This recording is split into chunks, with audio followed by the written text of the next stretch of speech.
Kembali lagi di Cerita Cinta Channel. Jangan lupa like, comment, and subscribe ya. Terima kasih. Pagi itu, di mansion keluarga Askara, suasana sedih masih menyelimuti. Rumah yang biasanya ramai oleh tawa anak-anak kini tampak sunyi. Semua sedih dengan hilangnya Sky dan Star, terutama Kai. Gadis belia itu terus menangis karena merasa bersalah tidak mengawasi adik-adiknya. Padahal hampir sepanjang pesta ia bersama Star. "Berhentilah menangis, Kai," ucap Elma. "Kembalilah ke kamarmu dan istirahat. Kau bisa sakit kalau menangis terus." "Ini salahku, Bu. Aku tidak menjaga mereka. Padahal tadinya Star terus bersamaku." "Sudah, Nak. Jangan menyalahkan dirimu. Istirahatlah. Kau belum tidur sejak semalam." Gadis itu mengusap air mata, lalu beranjak keluar dari kamar Hana. "Nyonya, ada paket untuk Nona Hana," ucap seorang pelayan yang datang dengan membawa sebuah kotak. "Paket dari mana?" tanya Elma. "Saya tidak tahu, Nyonya. Kata penjaga ada yang meletakkan kotak ini di depan gerbang." Elma menerima paket itu. Ia bolak-balikan untuk mencari nama pengirim, tetapi tak tertera apapun di sana selain nama Hana Cabrera. "Hana, apa kau habis memesan sesuatu?" Hana yang terlihat lemah hanya menjawab dengan gelengan kepala. Apapun yang tidak berhubungan dengan anak-anaknya bukan sesuatu yang penting baginya untuk saat ini. Elma meletakkan kembali kotak itu ke atas meja, lalu membukanya. Keningnya berkerut mendapati isinya. "Apa ini? Potongan rambut." Hana menoleh lalu meraih potongan rambut dari genggaman kakak iparnya. Dari warna rambut dan bentuknya saja, ia sudah yakin itu rambut putrinya. Seketika tangis kembali pecah. "Star!" teriak Hana. "Ini potongan rambut Star, Kak Elma. Apa yang sudah mereka lakukan pada anakku?" "Kau yakin itu potongan rambut Star?" Naya langsung memeluk Hana dan berusaha menenangkannya. "Anakku, tolong temukan anakku, Kak Elma. Kenapa mereka lakukan ini pada anakku?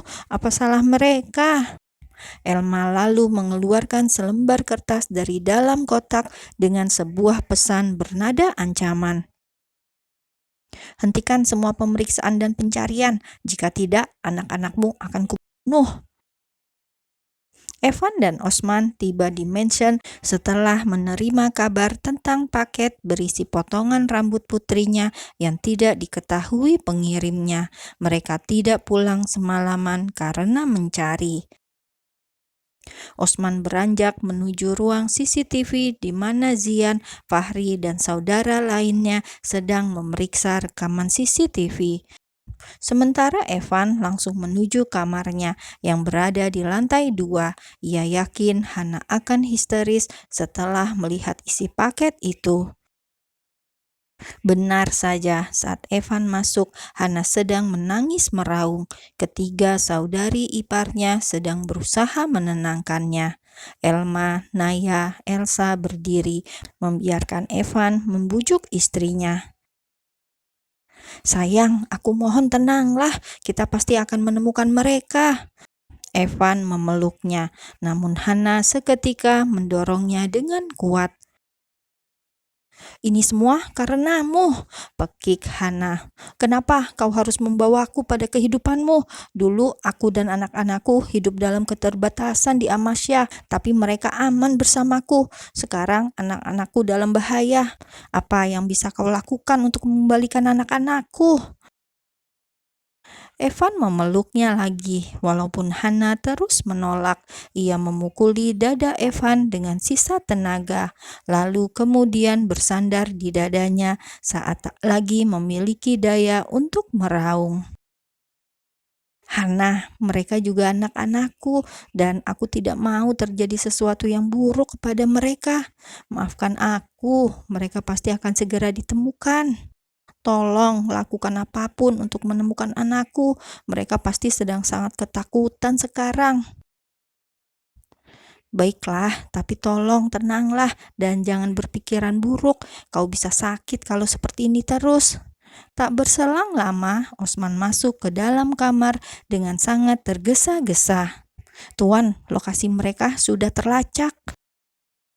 Kau yakin? Tanya Evan menoleh pada Osman yang berdiri tak jauh darinya. Iya tuan, meskipun rumah tempat mereka disekap belum diketahui pasti, tapi setidaknya lokasinya sudah terlacak. Kita hanya perlu menyisir daerah itu dan mencari ke setiap sudut sebelum mereka pindah ke tempat lain. Seketika tangis Hana terhenti mendengar ucapan Osman, begitu pula dengan saudara-saudara iparnya. Setidaknya keberadaan Sky dan Star telah diketahui. Aku mau ikut, aku harus ikut mencari anakku, ucap Hana menarik-narik ujung pakaian suaminya dengan tatapan memelas. Tidak, Hana, kau di rumah saja. Kita tidak tahu seberbahaya apa di sana, bujuk Evan mencoba melembutkan suara. Lagi pula kondisi tubuhmu sangat lemah. Aku tidak apa-apa, aku mohon biarkan aku ikut.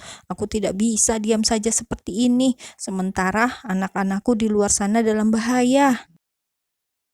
Entah harus berkata apa, Evan hanya memeluknya lagi, lalu memberi Elma sebuah kode dengan lirikan mata. Elma yang juga merupakan seorang dokter pun langsung mengerti maksudnya. Ia keluar dari kamar dan kembali dalam beberapa menit. Hana masih tampak memohon untuk diizinkan ikut. Namun untuk berdiri saja ia tampak tak sanggup dan hanya menyandarkan kepalanya di bahu suaminya, bergumam-gumam memohon. Elma kemudian menyuntikkan sesuatu ke lengan kanannya. Apa yang diberikan Kak Elma padaku? Tanya Hana setelah menyadari Elma baru saja memberinya suntikan. Itu hanya penenang, kau sangat gelisah sekarang, jawab Evan. Tenanglah sayang. Evan masih menyandarkan wanita itu di bahunya sambil terus mengusap punggungnya hingga beberapa saat kemudian kesadarannya mulai menurun. Berjanjilah kau akan membawa mereka pulang. Aku mohon, gumam Hana dengan sisa kesadaran. Aku berjanji, sekarang istirahatlah, kau pasti sangat lelah. Setelah Hana tertidur, Evan keluar dari kamar bersama Osman dengan tergesa.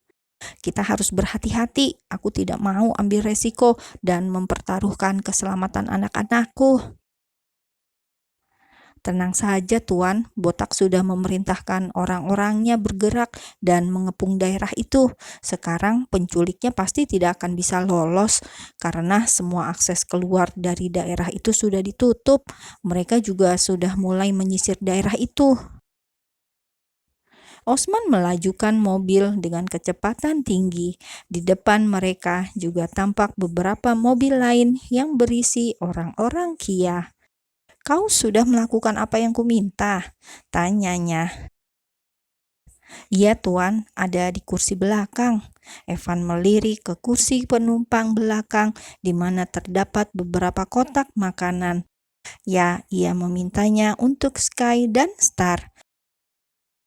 Rasa sesak kembali menjalar saat memikirkan apakah anak-anaknya diberi makan atau tidak selama 2 hari belakangan, dan memikirkan itu saja sudah membuat kemarahannya memuncak. Berhentilah menangis, apa kau tidak lelah menangis terus? Teriak Cleo kesal karena Star tak pernah berhenti menangis hingga suaranya mulai terdengar serak. Sky memeluk adiknya yang terus menangis, melindunginya dari kemarahan wanita jahat itu.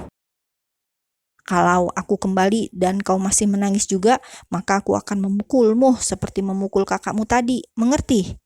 ia keluar dari kamar tempatnya mengurung Sky dan Star dengan membanting pintu kuat-kuat sehingga dua bocah itu terlonjak. Sky mengusap kening adiknya. Ia merasakan suhu panas menjalar dari sana. Dulu maminya akan mengompres kening Star jika mengalami demam, namun kini tidak ada apapun yang dapat digunakan Sky untuk merawat adiknya.